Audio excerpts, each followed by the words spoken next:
Well, today we're going to discuss the Trump trade. And last week, the S&P 500 saw the biggest post-election rally in U.S. history. Two areas in particular that immediately responded are Bitcoin, up around 30%, going from 68,000 to over 87,000 on the day that we are speaking, as well as Tesla, which is now up over 44% since last Tuesday. Overall, what will Trump's potential impact be on the market? That's what we're going to discuss today, looking at whether or not it is up, and away from here as investors price in Trump's pro-growth policies, or might there still be some risks out there that we should all be mindful of as we move into 2025? So that's what we're going to dive into today with James Kastouris. He's the founder of Investor Acumen, and he's also a regular writer at seekingalpha.com. So, James, before we jump into the Trump trade and the potential pros and cons of his presidency on the stock market, I want to bring up something that Bloomberg's chief equity strategist, Gina Martin Adams, mentioned on our show before the elections. And that was the fact that ahead of last Tuesday, the potential policies that we would see under either Harris or Trump were probably the most divergent that we've seen in many, many decades. So there were a lot of CEOs and businesses ahead of the election last week that were saying they're just not going to make any decisions until we see the outcome. And so Gina's comment was, we're going to see some volatility before the election. We're going to see potential downsides. But after the election, once the outcome is known, regardless of who gets in, the markets are going to rally. And that's what we typically see historically. And of course, we have seen now a major rally. A lot of people are attributing it to Trump. And, I think 100%, we can say part of the rally and the gains that we've seen so far are due to these pro-growth policies, which we'll discuss today. But again, another part of it, I think it's important just to point out, is that the uncertainty heading into these elections was pretty vast and wide, depending on which way things were going to go. Yeah, Chris, I think that that's a very good point that you bring up here. There was a lot of uncertainty going into the election, and uncertainty raises what's called implied volatility. We see that in the VIX, which is an index which measures the implied volatility of options contracts on the S&P 500.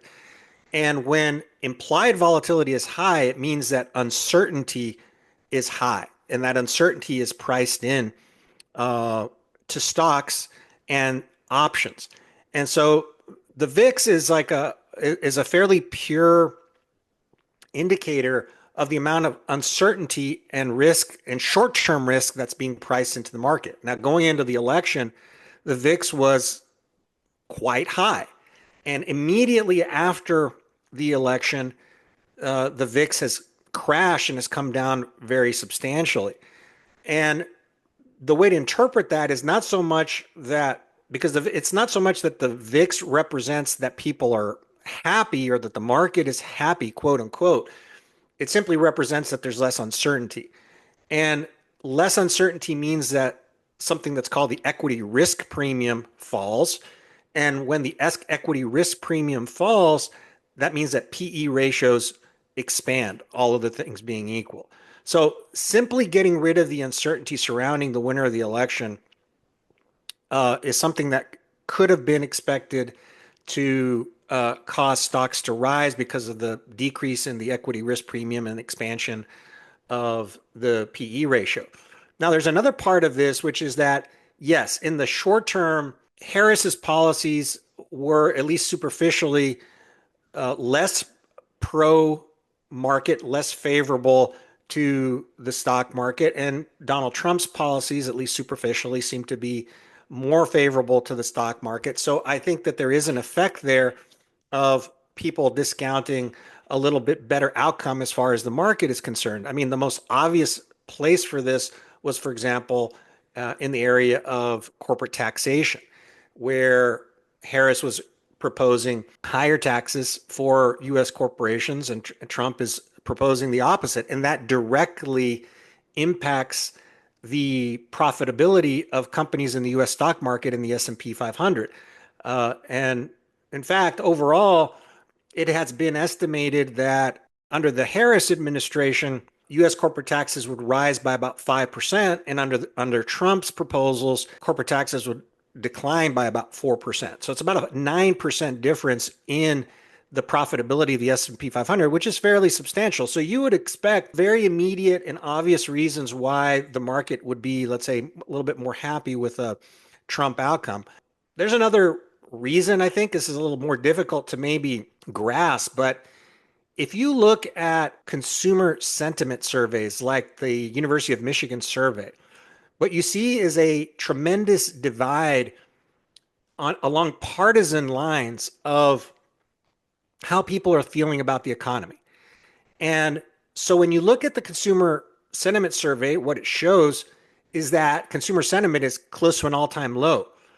But when you look more deeply, what you see is that the Republican respondents to that survey were deeply depressed. They were very negative about the economy and about the future, whereas Democrats weren't exactly too excited, but they weren't in that state of depression. They were overall a little bit more positive. So with the Trump victory, all of a sudden overnight, you see a tremendous number of people that are now going to be looking at the future with higher expectations and with more optimism and hope. And we know that on average, Republican respondents to a survey like this are going to be wealthier and probably have higher purchasing power in terms of their ability to buy stocks. And so I think that some of the effect that we're getting in the short term is simply a function of the fact that there was a lot of folks out there that may have been underinvested, may have had some cash positions. And with the Trump victory, they're just feeling a lot better about the future. And, the stock market is a discounting mechanism. So if on the margin, investors are feeling a little bit more positive about the future, that's going to cause stocks to rise. So I think that this effect of this huge bifurcation in sentiment regarding the economy that runs along partisan lines can also explain why we've had such a big rally, because essentially a lot of people that were pessimistic about the future are all of a sudden quite optimistic about the future. And the reverse isn't exactly true. I don't think that the vast majority of Democrats that hold stocks think the stock market is going to crash. So most of them are probably just holding their stocks, not necessarily think the economy is going to get any worse, not necessarily thinking that the market's going to get any worse. But on the margin, there's a lot of Republicans that do think that a Donald Trump presidency is going to make a huge difference in terms of the economy and the market. And so they have become the marginal buyer in the market. And as we know, the price of stocks is based on the marginal buyer and the marginal seller. So we have a lot of marginal buyers rushing in, and that's causing prices to rise. Yeah, absolutely. And another part of this too is, I mean, I don't think that there was a lot of people that had believed. I mean, if we look at the average of the national polls, they were showing somewhat of a neck and neck race with a slight edge on Harris's side. That's the average of the polls. But then also, if you looked at the bets in terms of Congress, whether that be the Senate or the House, it was expected that we'd probably be looking at a split government either way. Even if Trump won, still split, Harris still split. So either extreme of some of the policy plans that were proposed were unlikely to get through. But now at this point, I mean, with Trump running on a very pro-growth agenda, like you said, lowering corporate tax rates, cutting back on regulation, trying to find efficiencies to lower spending, a number of these different things that are boosting stocks currently, he's going to be able to follow through and implement those things, especially now with Republicans clinching a majority in the House. So, I mean, it's a red sweep. Not many people had that priced in, that scenario that we're looking at now. Yeah, I agree. I think there was always a possibility being priced in that we would get this type of a sweep, but there was tremendous uncertainty because, as you said, the outcome was looking pretty close to 50-50, both for the presidency and even for the House and for the Senate. So it was just impossible to really tell what was going to happen right before the election. So this type of a result wasn't really priced in. Now, and of course, a lot of people, like I said, are very enthusiastic about this result because they have the feeling that, okay, well, not only is Trump elected, but he's going to be able to get his agenda through. And a lot of people are very enthusiastic about that. And like as I mentioned before, on the margin, there's a lot of Republicans that were feeling very depressed about the future and feeling very, let's say, fearful about the future, not excited about the future. And all of a sudden, these folks are a lot more optimistic about the future, and we're seeing that in the stock rally. But I think that as we move along in this conversation, there's some reasons to maybe wonder whether um, people ought to think about what they were wishing for, because with Trump having the ability legislatively, because he has some majorities to work with, he may also be able to get through a number of different policies that may actually be very bad for the market, at least for the stock market. And that's something that we'll kind of get into. But I do agree with you. There's a few things that I think, just to stick on the positive side here for a second. For example, I think it's pretty clear that Trump aims at lowering regulatory barriers for business, undergoing a deregulation process that is probably like we had under Reagan, possibly even more dramatic than that. And it's being very much led by business leaders, which is something that wasn't even happening under the Reagan administration. We got Elon Musk, we got Vivek, we've got some other people that are closely advising Trump on these issues. And I think there's a real chance that there could be some pretty serious regulatory reform, particularly now that he has both houses of Congress to work with. So I think that that's really an area where it's kind of understandable to see that there can be some long-term benefits from a Trump presidency. We mentioned before lower corporate income taxation and lower personal income taxation as well as something that could actually, boost take-home pay for workers, and therefore at least some businesses will can benefit from people having a little extra money in their pockets. So again, some of the potential pros that we've covered already is Trump's very pro-business. We're looking at very likely lower corporate tax rates, as well as retaining the current Tax Cuts and Jobs Act rates that were implemented during his administration, remaining in place now at this point. And then also an effort towards deregulation, which is likely going to be spearheaded by Elon Musk. Elon is obsessed with trying to cut spending, make things more efficient, streamline processes.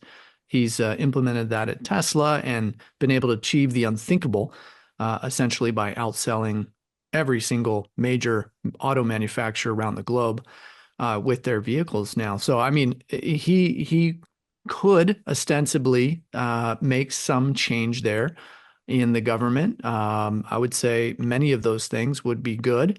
So those are some of the pros for the stock market as a whole and the economy looking forward over the next 4 years.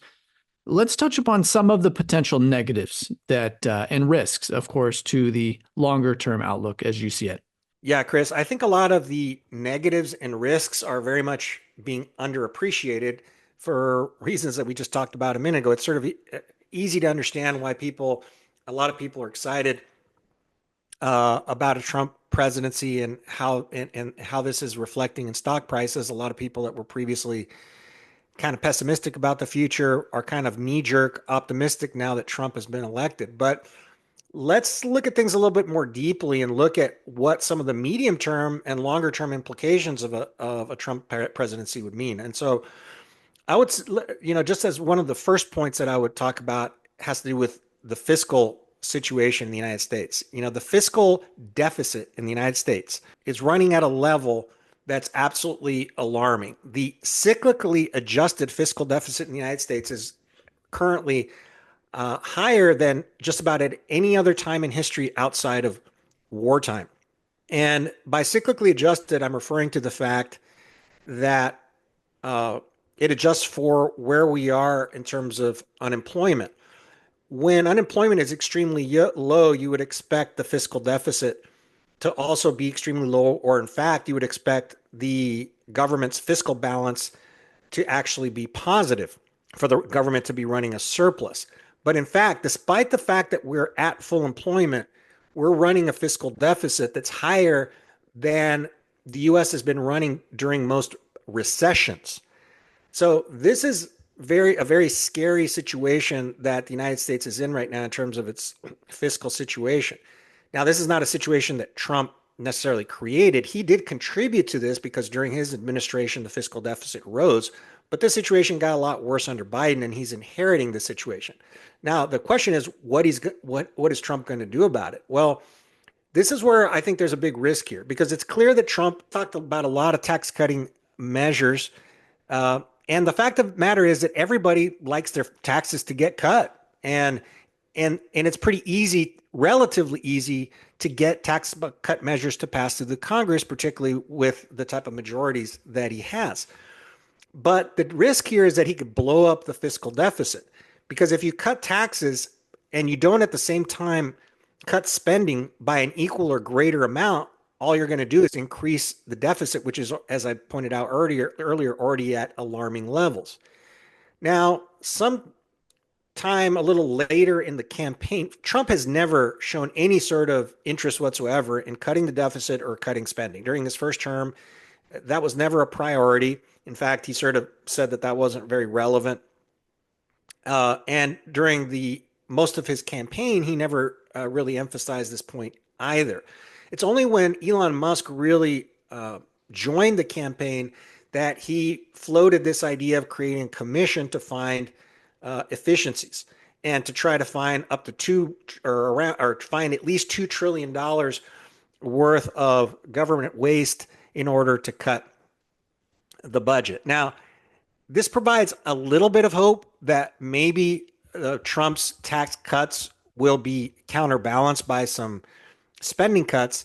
But I think we need to be skeptical because it's a lot harder to pass tax cuts than it is to pass spending cuts.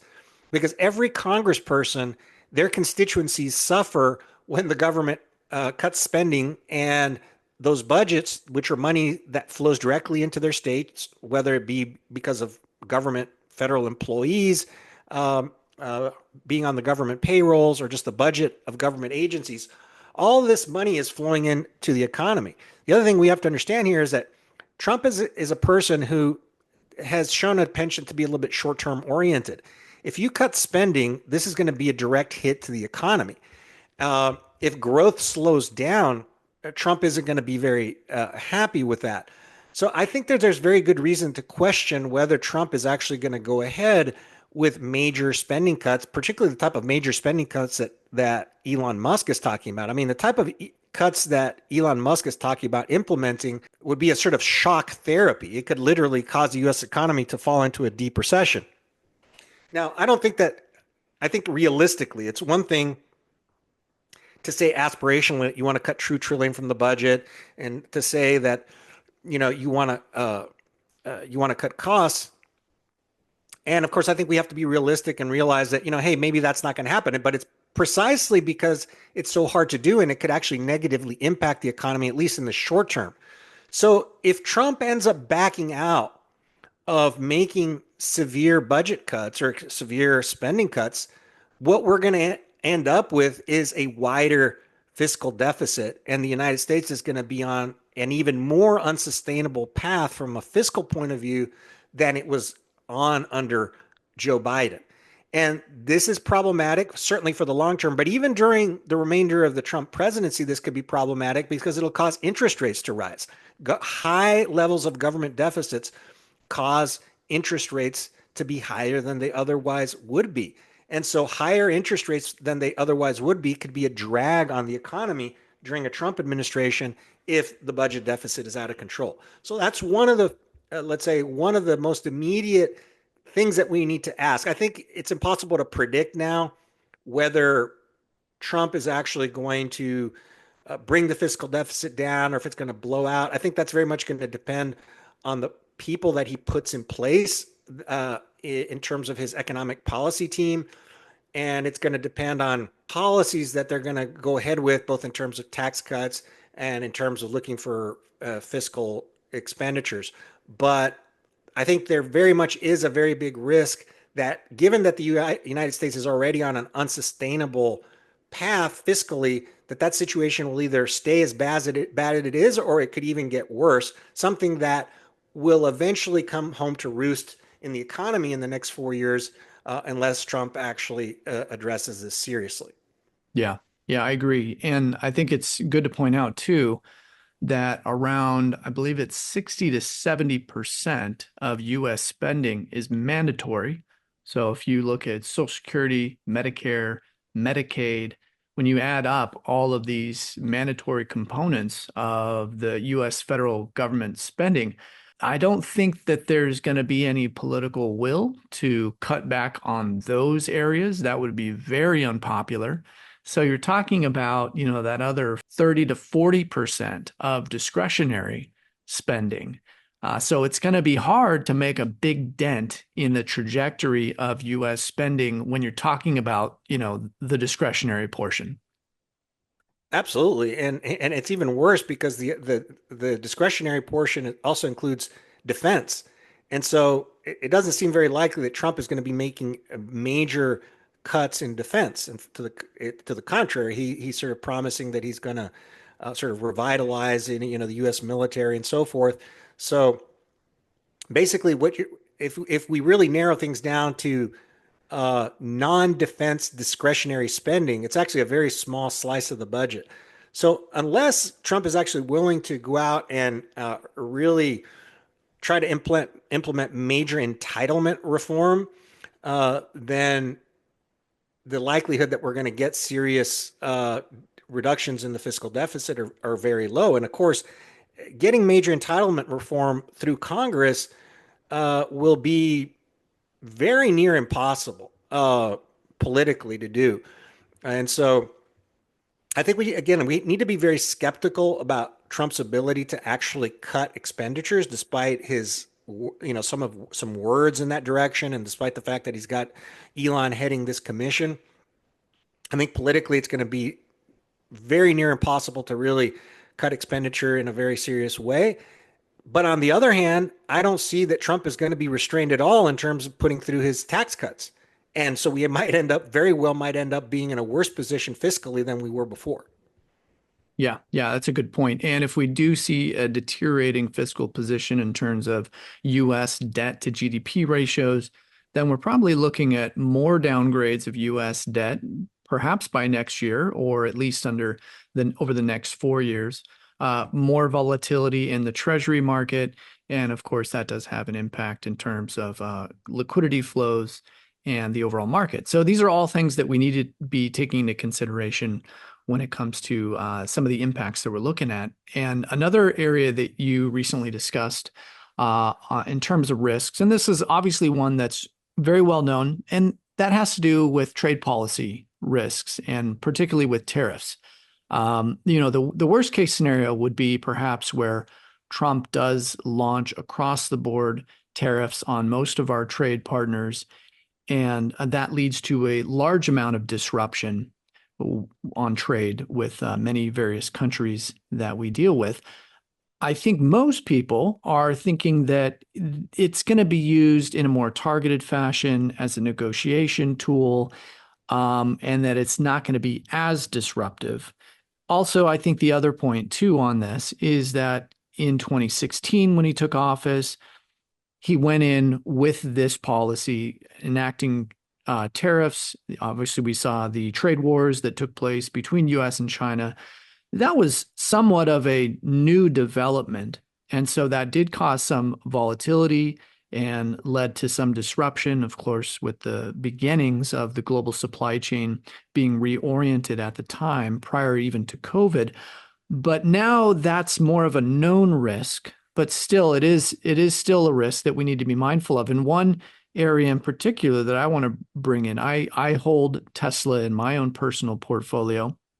It's done very well. It's up 44% and just even since the election took place. But I am a little bit leery that if we do see another trade war 2.0 that starts, perhaps next year, if we do see a lot of tariffs enacted on China, China could say, for example, well, hey, we're going to start putting massive tariffs on Tesla or whatever we need to do to put pressure, especially if Elon has a place in the new administration. That's going to give them even greater leverage. So, I think that there are some clear risks that we need to be mindful of on the tariff front. Absolutely. I think that could actually be the single most problematic aspect of a Trump presidency. President Trump has basically been campaigning on an anti-globalization platform since he started out as a politician. And I think that a lot of his major anti-globalization policies during his first term were thwarted uh, for a number of reasons, some of which had to do with the people that he actually chose to bring into his administration that didn't actually follow through on his anti-globalization approach. But I think that this time around, it seems like he's bringing in quite a few people that are very much in the anti-globalization mode. And this does represent major risks for the stock market. Now, I want to distinguish here between what's good for the stock market and what's good for the American people. Because, you know, I think a lot of people could argue that raising tariffs and trying to onshore U.S. production and um, sort of reverse the trend of outsourcing of labor could actually be good for American workers. It'll increase jobs in the United States, and it will also increase wages in the United States. Um, and so one could argue that this will ultimately be good for the American worker and for the American people overall. However, that won't be good for the stock market and US multinational companies that actually dominate the market capitalization of the S&P 500, because the S&P 500 companies in the last 30 years have been the primary beneficiaries of this trend of globalization, where they're able to go to countries that have the lowest labor costs, that have the lowest regulatory costs, that have the lowest production costs, and produce there and import those goods back into the United States. Or even US producers that produce goods here source a lot of their the inputs into what they produce here overseas. And so we're in a position right now where the entire where the production of a lot of U.S. companies is dependent on foreign sourcing. Now, there's really a couple things that are going on here when you're looking at the S&P 500. Roughly 40% of U.S. sales and corporate profits in the S&P 500 are from overseas activities. And obviously that means that in the event of a trade war or a deterioration of globalization, that's going to put pressure on those earnings. But more important than that, actually, Chris, is what's going to happen to production here in the United States. Because the entire supply chain of U.S. producers is dependent on foreign inputs. Any U.S. manufacturer here in the United States depends on not just raw materials, but intermediate goods that are imported from all over the world, and particularly from China. Now, if China could do several things in the event of these high tariffs that Trump has been talking about.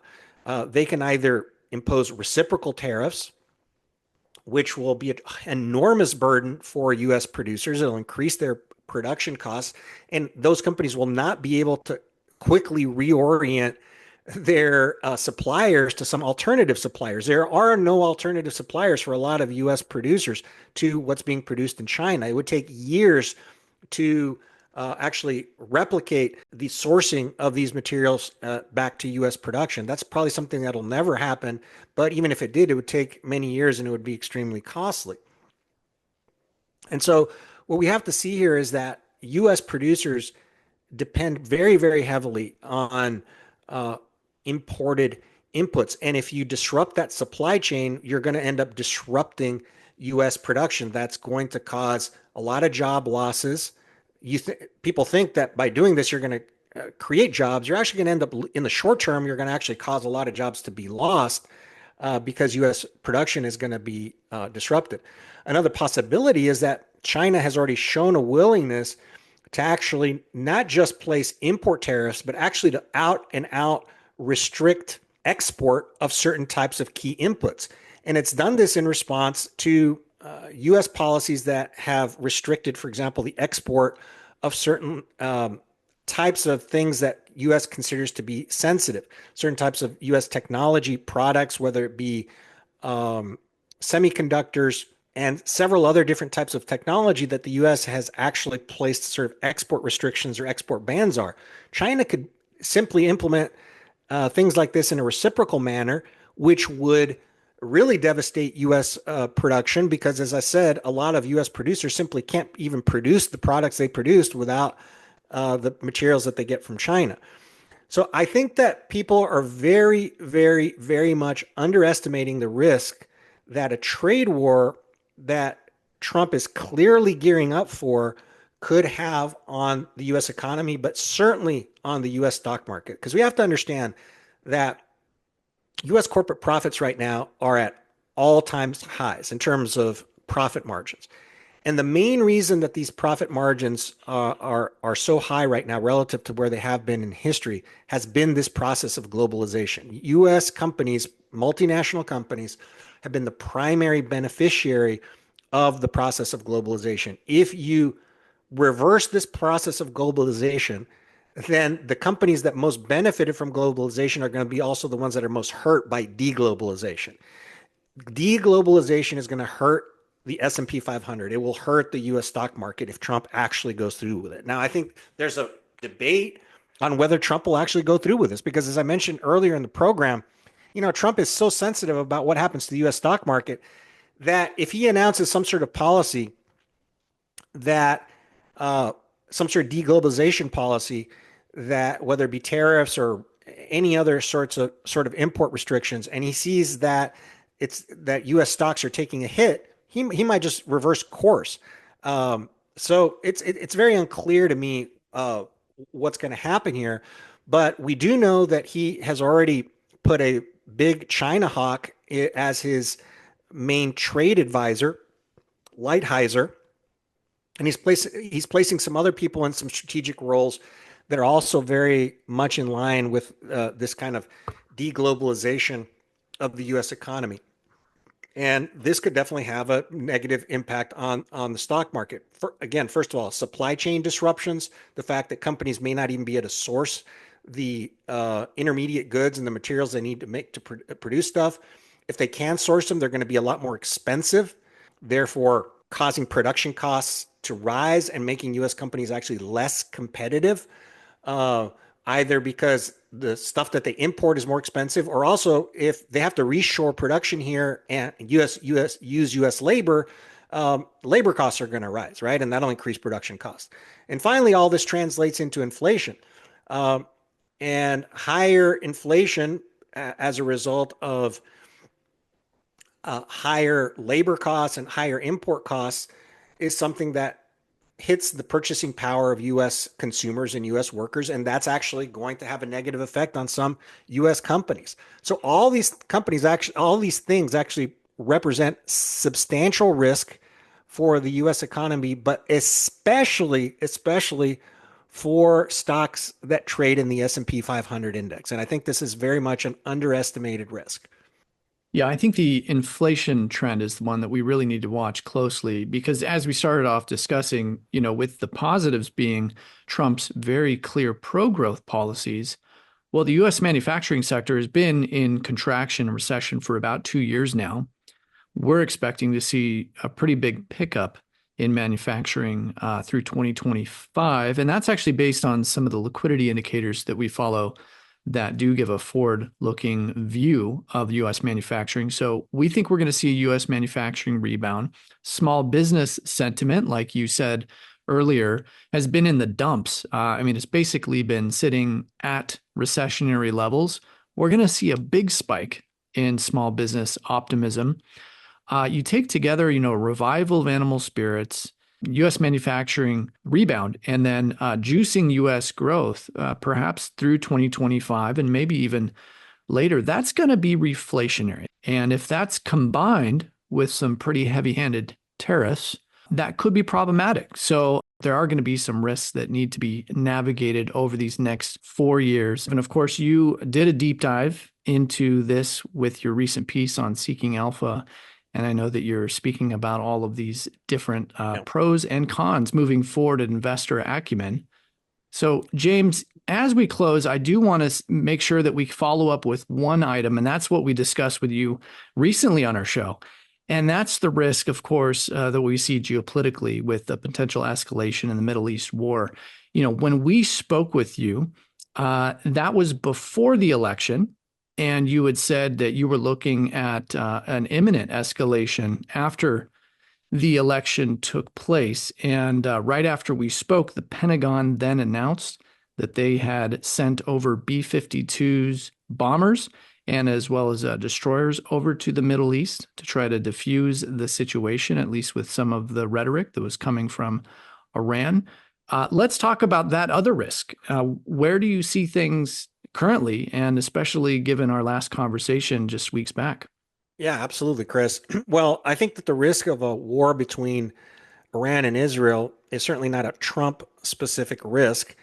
It's something that was obviously there before Trump was elected president. And as we mentioned in our last show that we did together, I felt that this was the single greatest risk to the market going forward, and that this risk really wasn't going to be impacted significantly by who the next president would be.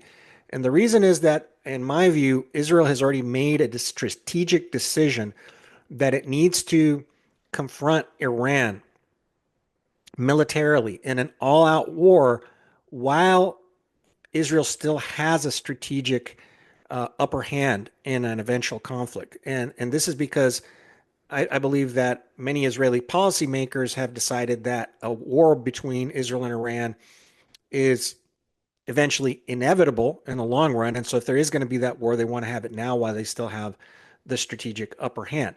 So the issue is one of timing and sequencing, because if the Israelis in fact want to have this confrontation now rather than several years from now, the question how they would go about doing it. The Iranians, I believe, are on to this. They understand in a sense that Israel kind of wants this larger war now, and so they don't want to fall into the trap. And I think that that is being reflected right now in the fact that they've really hesitated and delayed a response to Israel's latest round of attacks. So I think the sequencing of this is very uncertain. From the Israeli point of view, they probably would have preferred the Iranians to have responded more quickly so that that would enable them to justify the triggering of massive attacks on their military infrastructure and particularly on their nuclear program. But to the extent that Iran kind of stays quiet and doesn't do much, that brings a lot more uncertainty into the timing. I think what we may see here is that the Israelis will try to step up as much as they possibly can their attacks on all Iranian proxies without attacking Iran directly, but trying to hit them hard indirectly by continuing to hit Hezbollah very hard in Lebanon, by hitting the Houthis very hard in Yemen, essentially by hitting Iranian proxies in Iraq and Syria. And I think it's going to be hard for Iran to kind of ignore the fact that their allies, these allies, these proxies are counting on Iranian protection. So I think the Iranians are going to be very much pressured to respond in any sort of Iranian response, whether it be a direct response or whether it be a response through its proxies using weaponry provided by Iran. So, for example, if Iranian weaponry, particularly guided missiles, are used to hit targets within Israel, the Israelis have already said that they're going to hold the Iranians directly responsible. So it's not just that we might see a direct attack from Iran on Israel. I think that the Iranians very wisely are going to try to avoid that. However, they may actually provide weaponry to their proxies that could hit the Israelis, and this could actually trigger the Israelis to do what they've been wanting to do, which is, I said, to go ahead and trigger this all-out confrontation where they can try to take out Iran's nuclear capabilities. So I think that the election of Trump hasn't necessarily impacted this overall strategic situation. It may, on the margin, be impacting the calculus, for example, of the Iranians. They are probably sitting around thinking right now exactly how they should sort of factor in a potential Trump presidency. I think one very interesting issue that plays a role here is that I think it's very clear that President Trump doesn't want a war to start under his watch. President Trump is campaigned as the guy who stops wars and prevents wars, not the guy that like starts wars or that wars start under his watch. And so I think that from that point of view, as far as the Israelis are concerned, if there is going to be an all out war between Israel and Iran, the Israelis would probably like that war to get started before Trump gets in office. That way, Trump won't take the blame for that war. He'll say, well, I inherited this war and I'm going to help bring this war to an end. And that way, Trump can actually get a win early in his presidency. And I think that that actually places the pressure here on the Israelis to try to, in a sense, get this war started before Trump gets into office. On the other hand, again, this is a chess match. The Iranians may be seeing it the other way. They could say, hey, maybe the best thing for us to do right now is to stay quiet and not do anything and not provoke the Israelis, and wait until Trump takes office, because once Trump takes office, he's not going to want to support Israel in launching an all-out war against us. So I think that this kind of chess strategizing is taking place right now as we speak in Iran and in Israel, and I think it's a little bit unpredictable exactly what the sequencing of things or what the timing of things are going to be. But what I do think is that it's not inevitable, because nothing is inevitable, but I think it's very close to inevitable that the Israelis are going to be pressuring events such that they confront Iran and they're able to execute their plan to eliminate Iran's nuclear program and also to try to facilitate regime change. Because as I mentioned to you in our program the other day, Chris, the Israelis know that as long as this regime in the Islamic Republic of Iran is in power, they will remain Israel's eternal enemy forever.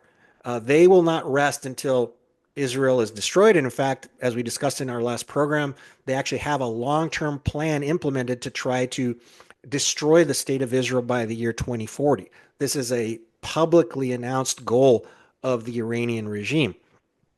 So they have a very long term strategy in place. The Israelis realize that they can't allow the Iranians to execute on this long term strategy, which is why I think they want to engage Iran right now. But as I said, there's this kind of chess match going on here, because the Israelis can't just unilaterally initiate a war sort of without sufficient cause, because they depend on the United States, and they depend on the opinion internationally of the international community. If Israel is seen to be an aggressor, they won't have the support of the United States or the international community, and that's problematic because Israel is a tiny nation, and they can't take on Iran on its own. So I think that's kind of what we're going to see. And it's going to be a little bit of a cat and mouse game that we're just going to have to monitor very closely. But it's very worthwhile to monitor this cat and mouse game, because I think it's a single greatest risk facing the U.S. economy in the next year or so. And to your point that you mentioned before, Chris, which is the risk of inflation, I think that the U.S. economy right now is in a very interesting position where the labor market is tight. There's a number of factors pointing to the idea that we could get a bit of a reacceleration of inflation in the United States. Now, this type of major inflation or a major inflationary shock doesn't basically will almost certainly not happen unless we actually get a big rise in oil prices. So we could certainly get inflation, bumping up from 2% to 2.5%, 2.75%, something like that. That's not a big deal, and that would be as a result of some of the Trump policies that we've talked about. Not enough to really throw off the market too much. However, if in this particular context of the tightness that we have in U.S. labor and product markets, we get an oil price shock, this could actually really create a big inflationary situation, such as the one that we had in 1973 that caused a bear market in stocks of almost 50%. So, yes, I definitely think that for U.S. stock market investors, they need to be monitoring this situation between Israel and Iran very, very closely. Something that just came out, it's crossing the wires right now as you and I are speaking. And this was an article that was released about an hour or two ago. And it says Israeli minister calls for strike on Iran's nuclear sites. And this is Israel's new defense minister. His name is Israel Katz. but he is calling for a strike on Iran's nuclear facilities. And here's what he said, quote, Iran is more vulnerable than ever to damage to its nuclear facilities. There is now a possibility of removing that threat. And that's him being cited in the Jerusalem Post.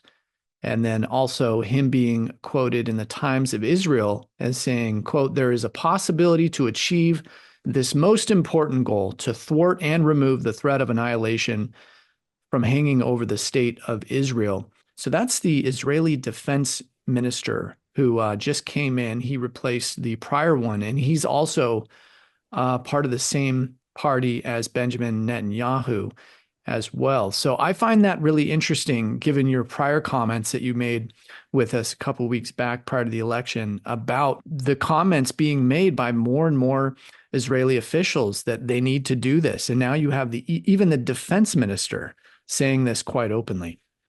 Yes. I mean, I do think this is a very interesting development. And, one of the most interesting things that makes me believe that the Israelis are actually going to really try to pressure to bring about this all-out confrontation between themselves and Iran sooner rather than later actually had to do with the firing by Netanyahu, Israel's prime minister, of their defense minister essentially a day or so before the U.S. elections and bringing on a much more hardline figure. Now, Gallant is somebody who served very honorably and is highly regarded within Israel, but it's also known that he's sort of a little bit more of a moderate. And he was sort of within the cabinet between the excuse me within the Israeli cabinet. He certainly leaned left within the coalition. And that was the prior minister The prior minister that of just defense, got Gallant. replaced by Israel Yes, Katz, right? exactly. So Israel Katz is known as being a much more hawkish figure, much more right wing figure. And to me, and I think to some other analysts, this was definitely a signal of a change in approach and a change in policy. Uh, Gallant was somebody who had very close connections with people in the Biden administration. In fact, it had been rumored for many months that Netanyahu didn't want Gallant in his cabinet, but the Biden administration pressured the Israelis very hard, saying that he was a bridge between, because of his good relations with people in the Biden administration, that they should keep him there, to kind of preserve good relations between the United States and Israel, particularly given that relations between Biden and Netanyahu were extremely strained. Um, so as soon as Netanyahu knew that he wouldn't have to really be dealing with Biden anymore, or at the very least, things were going to be changing. He got rid of Gallant and put in a much more hawkish figure that is more aligned with his own thinking on Iran. And in particular, there's this idea of total victory. Okay, Gallant had come out publicly and said that he didn't believe in the goal of total victory. Yes, Israel has to defend itself. Yes, we have to defend ourselves, but the goal of total victory is too ambitious and it'll cost too much and it'll be too costly in terms of money and in terms of lives. What does total victory mean exactly? What does that entail? Total victory has several connotations. The first means context in which it's generally used is that it means a total wiping out of Hamas from Gaza. In other words, it's not just that you kind of beat them back and defeat them militarily and then allow business to go back to usual in Gaza. Because as we know, Hamas has dominated Gaza politically for many years. And after you defeat them militarily, they can reorganize. They'll continue to basically rule politically over Gaza. And that's kind of the scenario that most people in Israel, or a lot of people in Israel, thought that the Israelis would simply have to conform themselves to. All you can do is hit them hard, but ultimately the people of Gaza are going to choose their own leaders. And if those leaders are Hamas, well, there's nothing you can do about it. A lot of Israelis say, no, we cannot allow Hamas to ever come back to power in Gaza. We must achieve total victory. That's kind of the equivalent of what the U.S. did during World War II, where we demanded unconditional surrender on the part of the Japanese and the Germans. It wasn't a negotiated surrender; it was unconditional surrender.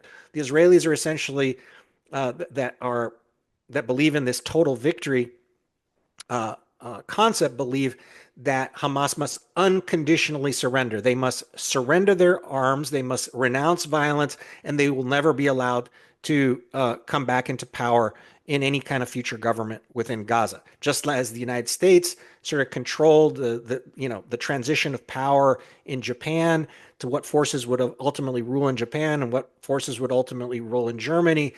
Basically, Israelis are saying we're going to control who's going to come into power ultimately in Gaza. So that's one aspect of total victory. Again, like we discussed last time, Benjamin Netanyahu and the press were all likening the October 7 attacks from last year as being akin to their own Pearl Harbor. So the parallel that you're drawing here is very appropriate.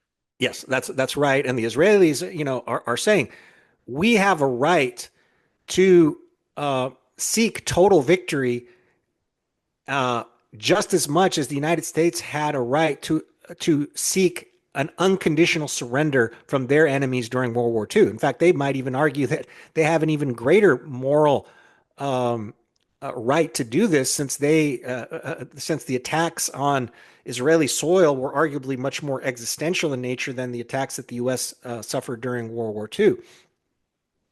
So the other aspect of total victory, um, and it's very important to understand this because I think this is a blind spot again for Americans. Americans don't understand what's going on in Israel and in terms of Israeli public sentiment and also what's happening within sort of strategy making circles. Israelis have come to understand that they cannot achieve any kind of a strategic victory against Hamas or against Hezbollah or any of these various proxy groups that are able to terrorize Israel unless they cut off what they call the head of the snake, or sometimes they call it the head of the octopus. The head of the snake and the head of the octopus is Iran.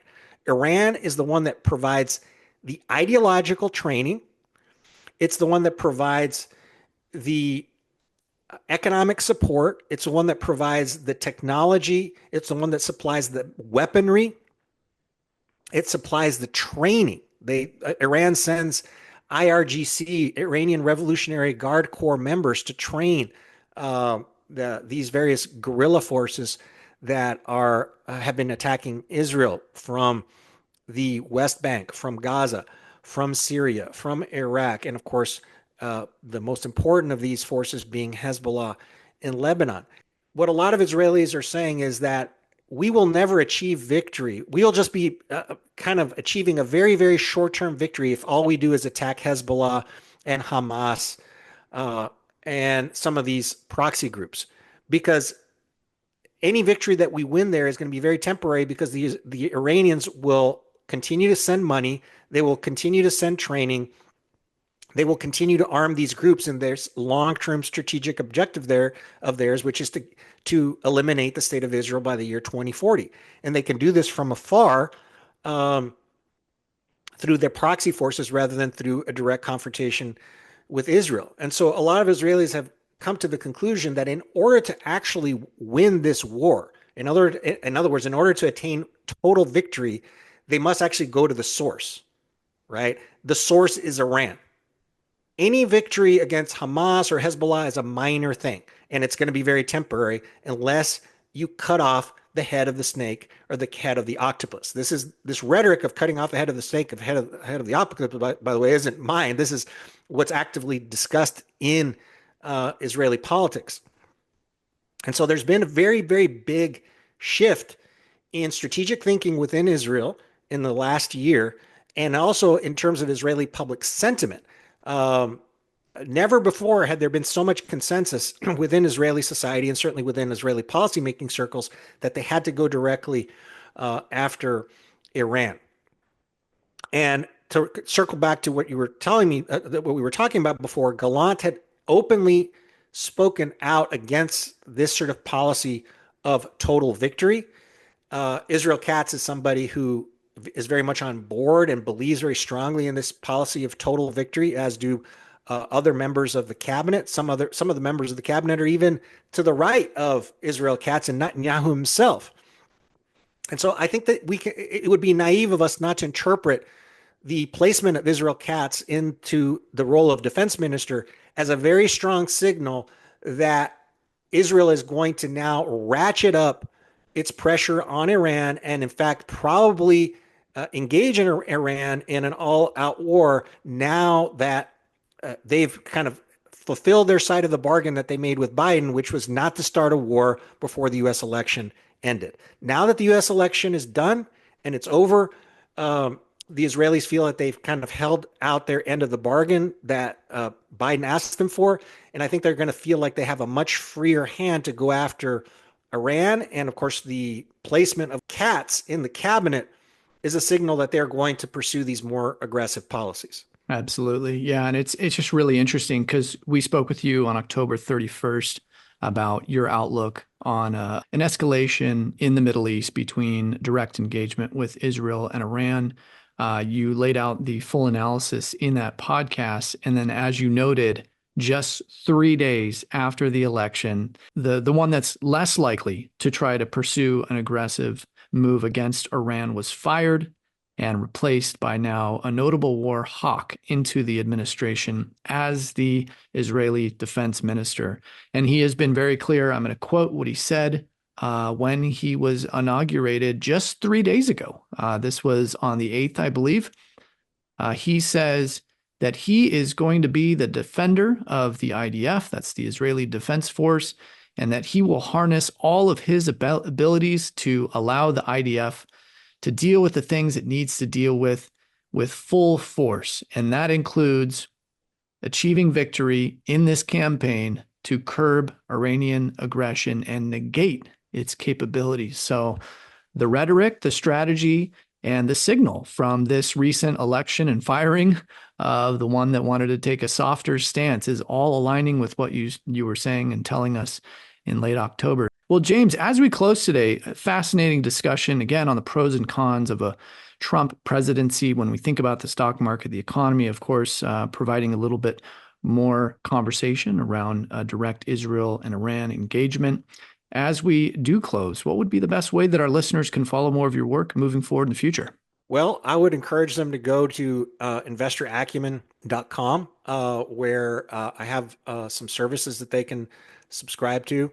I have a YouTube channel, jamescostories.com, where I sort of update my views on what's happening in the market. And particularly since I think that this is the largest risk in the market, this risk of a Iran-Israel conflict, I've been updating on that situation regularly.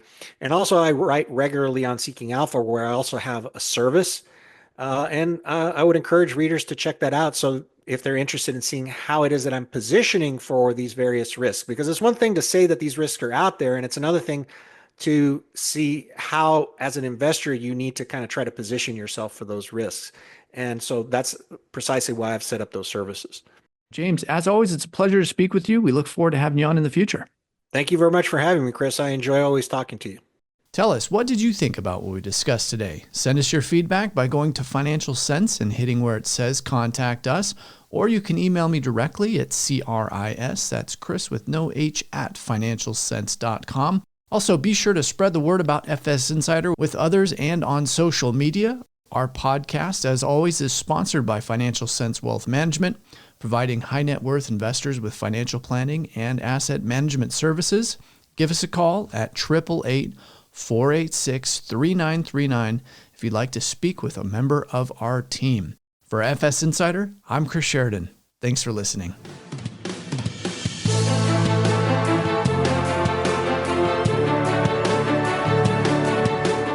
The Financial Sense News Hour is for informational and educational purposes only and should not be considered as a solicitation or offer to purchase or sell any securities. The investments, investment strategies, and investment philosophies discussed or presented on the News Hour each involve their own unique risk factors, which are not discussed on the show. Responses to listener inquiries are based on the personal opinions of the Financial Sense staff and do not take into account listener suitability, objectives, or risk tolerance. Financial Sense News Hour and its parent company shall not be liable for any financial losses that result from investing in any companies mentioned in Financial Sense or arising out of the use of any material on the News Hour. Be advised that you invest at your own risk.